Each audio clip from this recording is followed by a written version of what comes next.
is the fact that the color of your skin is obviously different than it was when you were younger. It has caused a great deal of speculation and controversy. Is your skin lighter because you don't like being black? This is the situation. I have a skin disorder.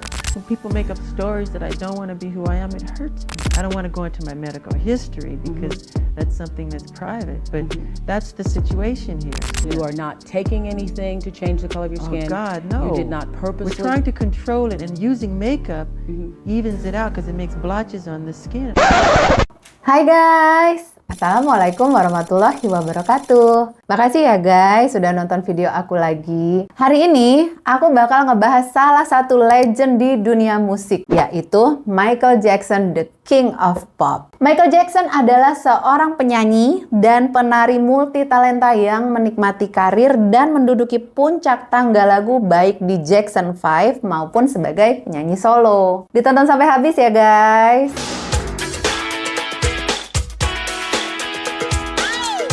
Dikenal sebagai King of Pop, Michael Jackson adalah seorang penyanyi, penulis lagu, dan penari Amerika terlaris. Sebagai seorang anak, Michael menjadi penyanyi utama di grup musik Jackson 5 dan masuk ke dalam label rekaman Motown yang sangat populer. Dia melanjutkan karir solonya dengan kesuksesan yang mencengangkan di seluruh dunia, membawakan hits nomor 1 dari album Off the Wall, Thriller, dan Bad. Thriller tetap menjadi salah satu album terlaris dalam sejarah. Di tahun-tahun terakhirnya, Michael Jackson dirundung tuduhan pelecehan terhadap 2 anak. Michael menang Grammy Award sebanyak 13 kali dan meninggal pada tahun 2009 pada usia 50 tahun karena overdosis obat sesaat sebelum meluncurkan tour comeback.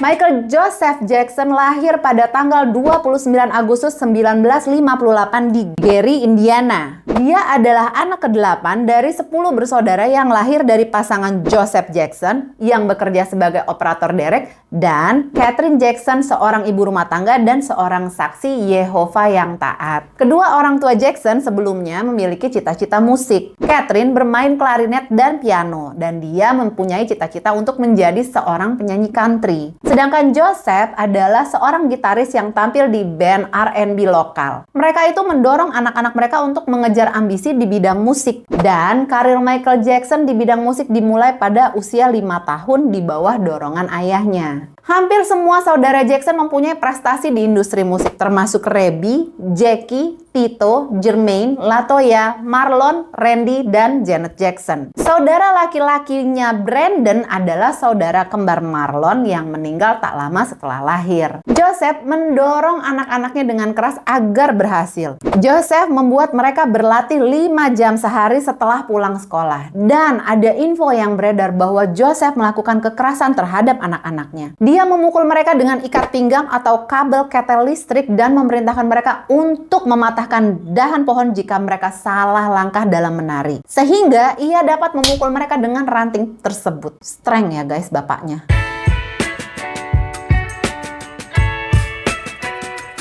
Jackson 5 terlihat tampil sekitar tahun 1969, terdiri dari Tito Jackson, Marlon Jackson, Michael Jackson, Jackie Jackson, dan Jermaine Jackson. Joseph membentuk putra-putranya menjadi grup musik pada awal tahun 1960-an, yang kemudian dikenal sebagai Jackson 5. Pada awalnya, grup keluarga Jackson terdiri dari kakak laki-laki Michael yaitu Tito, Jermaine, dan Jackie. Lalu Michael bergabung dengan saudara-saudaranya ketika dia berusia 5 tahun. Dan Michael ditunjuk sebagai vokalis utama di grup. Dia menunjukkan kemampuan yang luar biasa untuk seorang penyanyi muda. Michael mampu mengesankan para penonton dengan kemampuannya untuk menyampaikan emosi yang kompleks dengan pembawaannya saat bernyanyi. Mereka resmi menjadi Jackson 5 ketika kakak laki-lakinya Marlon bergabung dengan grup. Michael dan saudara-saudaranya menghabiskan waktu berjam-jam untuk berlatih dan menyempurnakan akting mereka. Pada awalnya, Jackson 5 itu memainkan pertunjukan lokal dan membangun pengikut yang kuat. Mereka merekam satu single mereka sendiri, Big Boy, dengan sisi B, You've Changed, namun rekaman tersebut tuh gagal menarik perhatian, guys. Akhirnya grup ini melanjutkan bekerja sebagai artis pembuka untuk artis R&B seperti Gladys Knight dan The Pips, dan juga James Brown dan Sam Ende. Banyak dari artis ini yang menandatangani kontrak dengan label rekaman legendaris Motown. Dan Jackson 5 akhirnya menarik perhatian pendiri Motown, yaitu Berry Gordy. Terkesan dengan grup tersebut, Gordy menandatangani grup tersebut ke labelnya pada awal 1969. Michael dan saudara-saudaranya pindah ke Los Angeles, tempat mereka tinggal bersama Gordy dan Diana Ross. Jackson 5 membuat penampilan televisi pertamanya pada kontes Miss Black American tahun 1969. Mereka membawakan album pertamanya dengan cover It's Your Thing. Diana Ross yang mempersembahkan Jackson 5 ini loh guys waktu itu. Jackson 5 mencapai tangga lagu Billboard pada bulan Desember 1969. Tak lama kemudian, dengan single I Want You Back, mereka mencapai nomor 1 di tangga Billboard Hot 100. Single-single lain yang menduduki puncak tangga lagu itu segera menyusul seperti ABC,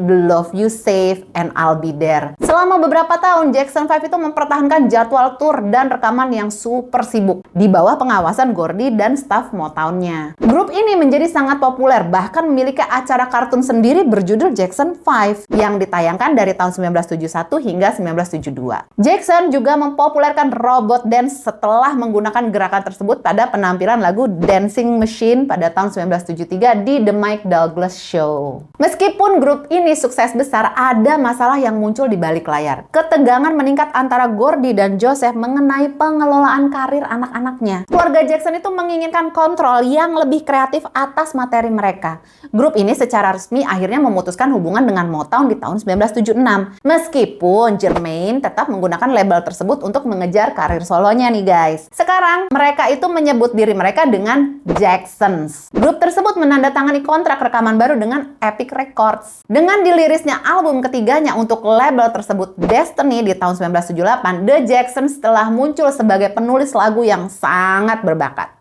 Michael Jackson lalu memulai karir solonya sekaligus tampil dengan Jackson 5. Dia meliris album solo debutnya pada usia 13 tahun dengan Got to Be There di tahun 1971. Dia juga mendapatkan single solo nomor 1 pertamanya dengan judul lagu dari album keduanya Band di tahun 1972. Ini dia rekam untuk film tahun 1972 dengan nama yang sama tentang tikus pembunuh guys. Jackson mengikuti album-album tersebut dengan Music and Me di 1973 dan Forever Michael 1975 yang terakhir merupakan album terakhirnya dengan Motown Record. Ketika ketenaran Michael Jackson meningkat, dia mencoba aktingnya dan pengalaman itu juga meninggalkan jejak pada musiknya. Michael memerankan orang-orangan sawah dalam film yang disutradarai Sidney Lumet, The Wiz, di tahun 1977. Dibintangi bersama Diana Ross dan Nipsey Russell. Saat tinggal di New York City untuk membuat film tersebut, Michael sering mengunjungi klub malam Studio 54 dan mengenal musik hip-hop awal yang berkontribusi pada beatboxingnya di lagu-lagu masa depan seperti Working Night and Day. Michael Jackson mencapai terobosan karir solonya dengan Off the Wall di tahun 1979. Album pertamanya dengan Epic Records dan yang pertama diproduseri oleh Quincy Jones yang dia temui saat bekerja di The Wiz. Perpaduan pop dan funk yang menular, Off the Wall menampilkan single pemenang Grammy Award Don't Stop Till You Get Enough bersama dengan hits seperti Rock With You, She's Out of My Life, dan judul lagu yang lain guys. Kritikus merasa album ini mengubah Michael Jackson dari musik pop masa mudanya menjadi suara yang lebih kompleks dan beberapa orang menyebutnya sebagai salah satu album pop terbaik yang pernah dibuat. Michael Jackson masih tampil bersama saudara-saudaranya saat itu dan tanggapan yang sangat positif terhadap Off the Wall membantu Michael Jackson sebagai sebuah grup. Album mereka Triumph di tahun 1980 terjual lebih dari 1 juta kopi dan saudara-saudaranya melakukan tur ekstensif untuk mendukung rekaman tersebut. Pada saat yang sama, Michael Jackson juga terus mencari lebih banyak cara untuk mengembangkan usahanya sendiri. Pada tahun 1983, Michael Jackson memulai tur terakhirnya bersama saudara-saudaranya untuk mendukung album Victory di tahun 1984. Duet Michael Jackson dengan Mick Jagger berjudul State of Shock menjadi single tersukses dari album tersebut.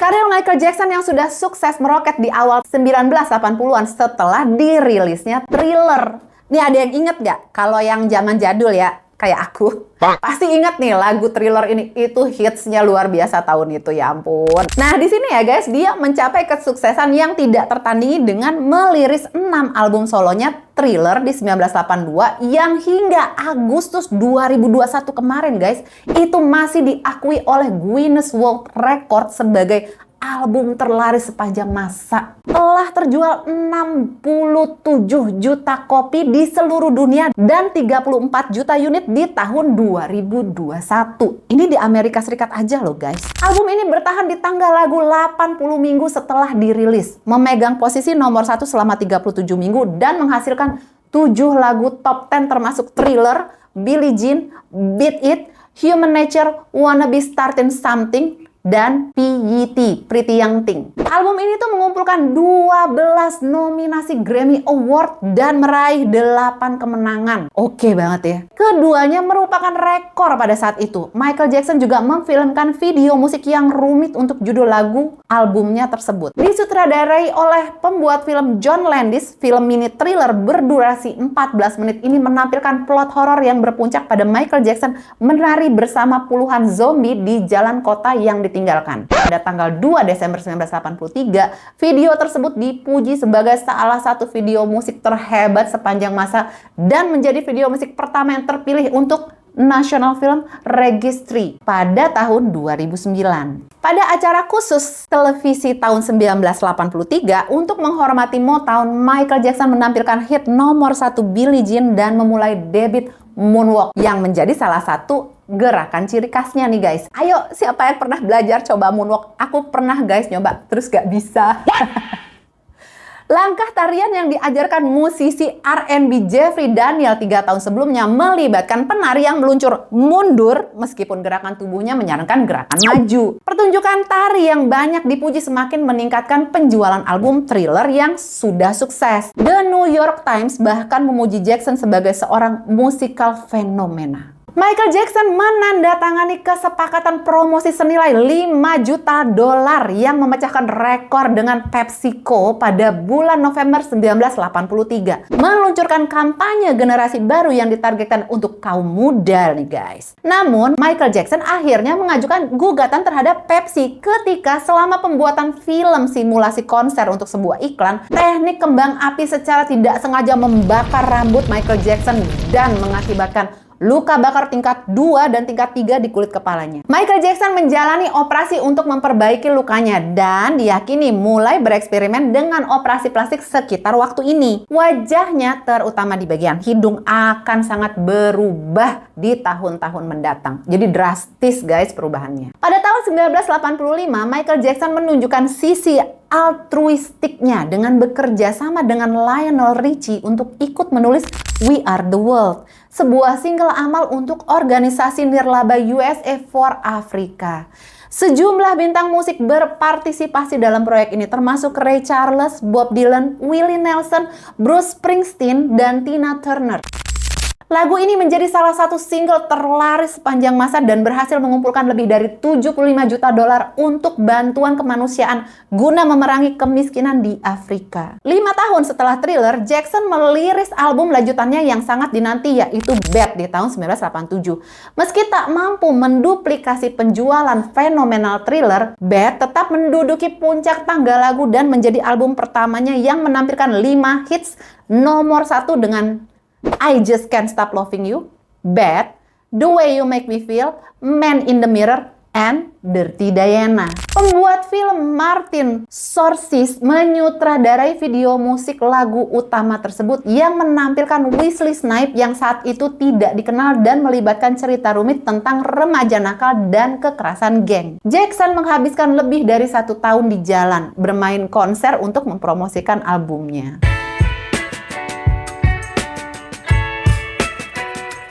Pada tahun 1988, Jackson membeli 2.700 hektar properti di Los Olivos, California seharga 17 juta dolar dan mengubahnya menjadi Neverland Ranch, sebuah rumah dan taman hiburan pribadi yang ia miliki hingga tahun 2005. Dinamakan berdasarkan pulau fantasi dari cerita Peter Pan, guys. Pulau ini termasuk ada kebun binatang, kereta api, biang lala, dan bioskop berkapasitas 50 kursi. Beberapa hewan peliharaan eksotik dipelihara di peternakan, termasuk simpanse peliharaan Jackson yang terkenal, yaitu Bubbles. Sekitar tahun 1980-an, rumor mulai beredar bahwa Jackson mencerahkan warna kulitnya agar tampak lebih putih dan tidur di ruang oksigen khusus untuk memperpanjang umurnya. Pada tahun 1993, Jackson menyetujui wawancara televisi yang jarang terjadi, yaitu dengan Oprah Winfrey yang meredam rumor. Dia menjelaskan bahwa perubahan warna kulitnya itu disebabkan oleh kondisi kulit yang disebut vitiligo, guys. Dan dia sangat terbuka tentang pelecehan yang dideritanya dari sang ayah. Pada tahun 1991, Jackson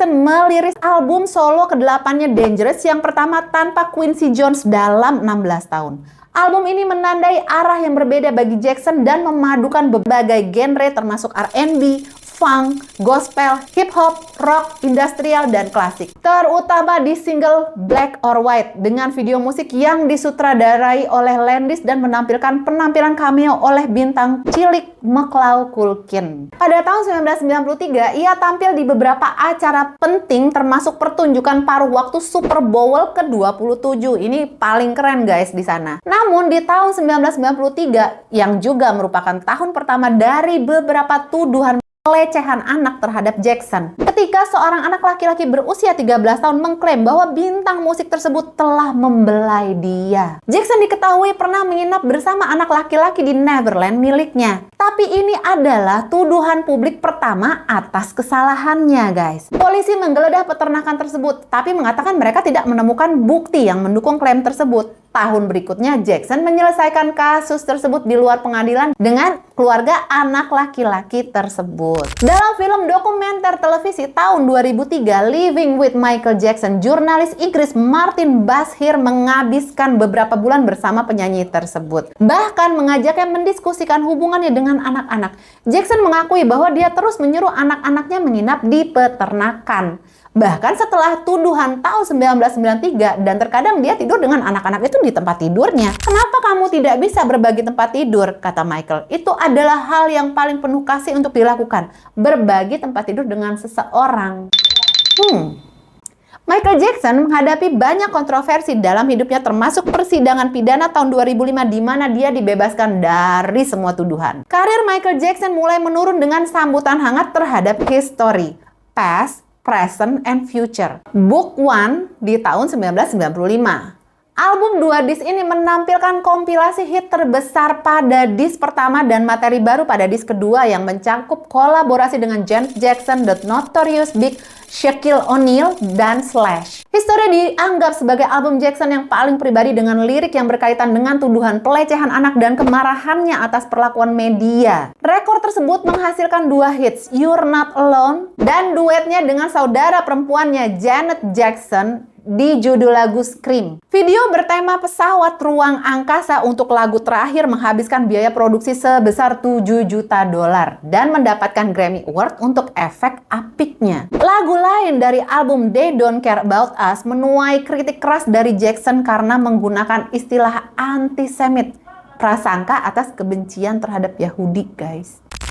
Pada tahun 2001, Jackson merilis Invisible, album studio terakhirnya sebelum kematiannya nih, guys. Biaya produksinya itu mencapai 30 juta dolar, menjadikan album ini adalah album yang termahal yang pernah dia buat. Album ini menyentuh topik-topik seperti isolasi, masalah sosial, dan penolakan Jackson terhadap media. Meskipun memulai debutnya di nomor 1 di tangga lagu Billboard, lagu ini mendapat tinjauan beragam dari para kritikus. Invisible diliris karena Jackson mengalami masalah hukum dengan Sony mengenai hak atas rekaman masternya, yang meningkat ketika Jackson menyebut ketua Sony Music Tommy Mottola seorang rasis yang mengeksploitasi artis kulit hitam. Pada pergantian abad, Jackson semakin dikenal karena keeksentrikannya, termasuk menggunakan masker bedah di depan umum. Dulu eksentrik ya, guys, padahal kalau sekarang mah ya biasa aja gara-gara ada corona, ya kan. Pada tahun 2002, Jackson menjadi berita utama ketika dia tampak bingung dan kehilangan arah di atas panggung di MTV Video Music Award. Pada tahun 2002, ia menerima kritik besar karena menggantungkan bayi laki-lakinya Blanket di atas balkon sambil menyapa penggemarnya di Berlin, Jerman. Dalam wawancara berikutnya, Jackson menjelaskan bahwa kami menunggu ribuan penggemar di bawah dan mereka meneriakkan ingin melihat anak saya. Jadi saya berbaik hati membiarkan mereka melihat. Saya melakukan sesuatu karena kepolosan. Ini emang agak-agak sih guys, aku juga kurang setuju dengan tindakan yang ini. Pada tahun 2003, Jackson menghadapi lebih banyak masalah hukum ketika dia ditangkap atas tuduhan terkait insiden dengan seorang anak laki-laki berusia 13 tahun. Dia menghadapi total 10 dakwaan termasuk tindakan nonoh terhadap anak di bawah umur, konspirasi untuk melakukan penculikan anak, pemenjaraan palsu, dan pemerasan. Persidangan yang terjadi pada tahun 2005 adalah sebuah sirkus media dengan para penggemar, pengkritik, dan kru kamera mengelilingi gedung pengadilan. Lebih dari 130 orang memberikan kesaksian dan penuduh Jackson menjelaskan melalui rekaman video bagaimana dia diberi anggur dan dianiaya. Namun juri menemukan masalah dengan kesaksian dan juga kesaksian ibunya. Jackson dinyatakan tidak bersalah atas semua tuduhan pada tanggal 14 Juni 2005.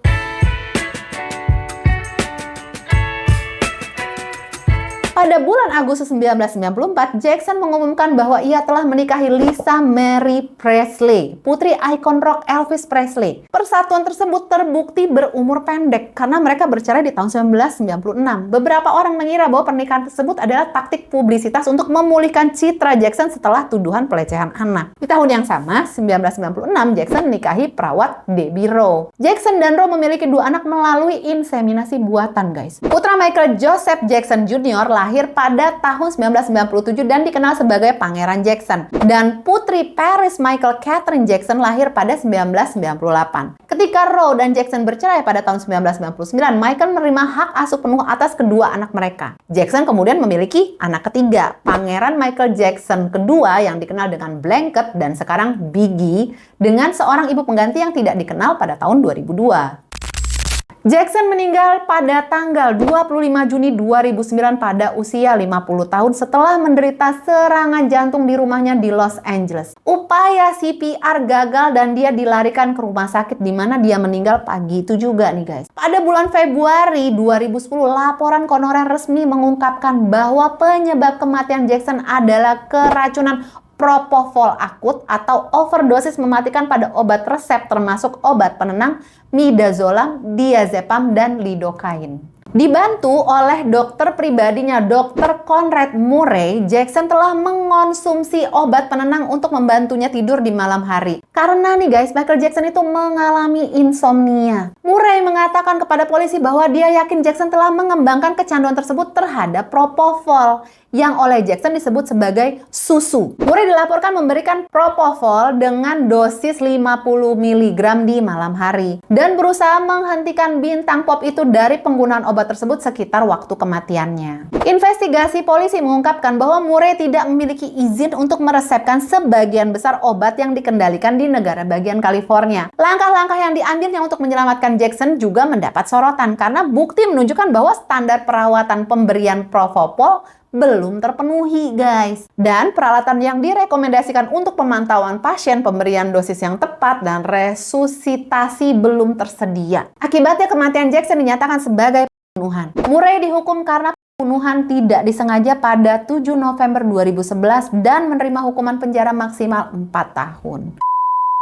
Pada tahun 2013, keluarga Jackson meluncurkan gugatan kematian yang tidak wajar terhadap AEG Live, perusahaan hiburan yang mempromosikan serial comeback Jackson yang direncanakan di tahun 2009. Mereka percaya bahwa perusahaan tersebut telah gagal melindungi penyanyi Michael Jackson secara efektif saat dia berada di bawah asuhan Murray. Pengacara keluarga Jackson meminta hingga 1,5 miliar, tetapi pada Oktober 2013, juri memutuskan bahwa AEG tidak bertanggung jawab atas kematian penyanyi tersebut. Pada tanggal 7 Juli 2009, sebuah peringatan yang disiarkan televisi diadakan untuk para penggemar Jackson di Staples Center di pusat kota Los Angeles. Meskipun 17.500 tiket gratis diberikan kepada para penggemar melalui undian, diperkirakan 1 miliar penonton menonton peringatan tersebut di televisi atau online. Meninggalnya Jackson menimbulkan curahan duka dan simpati publik. Tugu peringatan didirikan di seluruh dunia termasuk satu di arena tempat dia tampil dan satu lagi di rumah rumah masa kecilnya di Gary, Indiana. Jackson mengadakan pemakaman pribadi pada tanggal 3 September 2009 di Forest Lawn Memorial Park di Glendale, California untuk anggota keluarga dekat dan 200 tamu. Selama karirnya, Jackson telah mencetak 38 nominasi Grammy Award dan 13 kemenangan termasuk Album of the Year Thriller, Record of the Year Beat It, Song of the Year We Are the World, dan lagu Grammy pertama pada tahun 1980 untuk penampilan vokal R&B pria terbaik Don't Stop Till You Get Enough. Di antara penghargaan dan penghargaan lainnya adalah Grammy Legend Award tahun 1993. Pelantikannya pada tahun 2001 ke Rock and Roll Hall of Fame dan Lifetime Achievement Award dari The Recording Academy. Sebuah film dokumenter persiapan Jackson untuk tur terakhirnya berjudul This Is It dirilis pada Oktober 2009. Film tersebut yang menampilkan kompilasi wawancara, latihan, dan cuplikan di belakang panggung bintangnya menghasilkan 23 juta di akhir pekan pembukaannya dan terus berlanjut hingga menghasilkan 261 juta di seluruh dunia. Wow, gede banget itu angkanya. Sejumlah album anumerta dirilis pada tahun-tahun setelah kematian Jackson. Yang pertama, Michael dirilis pada Desember 2010 di tengah kontroversi mengenai apakah penyanyi tersebut benar-benar membawakan beberapa lagunya. Saudara Randy termasuk di antara mereka yang mempertanyakan keaslian rekaman tersebut. Namun pihak Jackson kemudian membantah klaim tersebut. Album kedua, Escape 2014, menampilkan bintang R&B dan anak didik Jackson, Usher, membawakan single Love Never Felt So Good. Album ini debut di nomor 2 di chart 200 album teratas Billboard. Sejak kematiannya, Jackson telah diprofilkan dalam berbagai biografi dan menginspirasi pembuatan 2 pertunjukan Cirque du Soleil, gitu ya guys. Dia secara anumerta dianugerahi penghargaan warisan Yayasan Elizabeth Taylor AIDS untuk pelayanan kemanusiaan 2018 yang diterima oleh anak-anaknya, yaitu Paris dan Pangeran Michael atas namanya. Hutang Jackson telah dilunasi berkat investasi sebelumnya di katalog Sony atau ATV Music yang mencakup hak penerbitan lagu-lagu industri kelas berat seperti Beatles, Rolling Stone, dan Taylor Swift. Jackson menjual sahamnya di Sony ATV pada tahun 2016 seharga $750 juta dan 2 tahun kemudian menerima 287,5 juta lagi untuk kepemilikannya di EMI Music Publishing. Selain itu, kekuatan penghasilan Jackson bertahan hingga melewati hari-hari terakhirnya. Pada bulan Oktober 2017, Forbes mengumumkan bahwa Jackson menduduki puncak daftar selebriti yang telah meninggal dengan penghasilan tertinggi selama 5 tahun berturut-turut dengan menghasilkan $75 juta. Udah meninggoy aja masih menghasilkan duit, guys. Luar biasa. Tuduhan pelecehan seksual terhadap Jackson kembali muncul di tahun 2019 dengan ditayangkannya Living Neverland di Sundance Film Festival. Disusul dengan siaran HBO nih, guys. Film dokumenter berdurasi 4 jam ini mengeksplorasi ingatan 2 pria yang menggambarkan bahwa bintang pop itu memikat mereka ke dalam lingkaran ketika mereka masih kecil. Mendapatkan kepercayaan dari orang tua mereka sebelum memaksa mereka melakukan aktivitas di kamar hotel dan di Neverland miliknya. Keluarga Jackson menyebut kedua penuduh tersebut sebagai pembuat sumpah palsu dan mengajukan gugatan senilai $100 juta terhadap HBO pada Desember 2020 dan gugatan tersebut rencananya akan dibawa ke arbitrase. Ini kayaknya masih berlanjut ya guys. Update terbaru di tahun 2023, ini kasus diduga dilakukan oleh mendiang Michael Jackson dibuka kembali. Para penggugat menuntut ganti rugi kedua perusahaan hiburan dimiliki dan dijalankan oleh Michael Jackson. Padahal kan ya, Michael Jackson ini kan udah almarhum, tapi masih bisa ya dari pihak penggugat ngajuin ulang kasusnya. Gimana sih ini guys? Coba deh yang ngerti hukum komen ya. Tentu aja nih guys, dari pihak Michael Jackson sangat keberatan dengan dibukanya kembali kasus ini. Kami tetap yakin bahwa Michael tidak bersalah atas tuduhan ini. Apa yang terjadi soal pelecehan ini aku jujur aja kurang ngerti guys. Aku nggak tahu apa ia benar terjadi atau enggaknya. Tapi kalau menurut orang-orang terdekatnya Michael bukan seorang pedofil. Gimana guys menurut kalian? Thanks ya guys yang udah nonton video aku sampai habis. Jangan lupa klik like-nya kalau kamu suka sama video biografi ini. Please share video ini dan jangan lupa subscribe ya bagi yang belum. Bagi yang udah, makasih sangat. Klik loncengnya ya guys untuk update video baru dari aku. Assalamualaikum, see you and bye guys. Hari ini aku bakal ngebahas salah satu legend dunia di dunia. Dan duetnya dengan saudara perempuannya perempuannya. Masya Allah.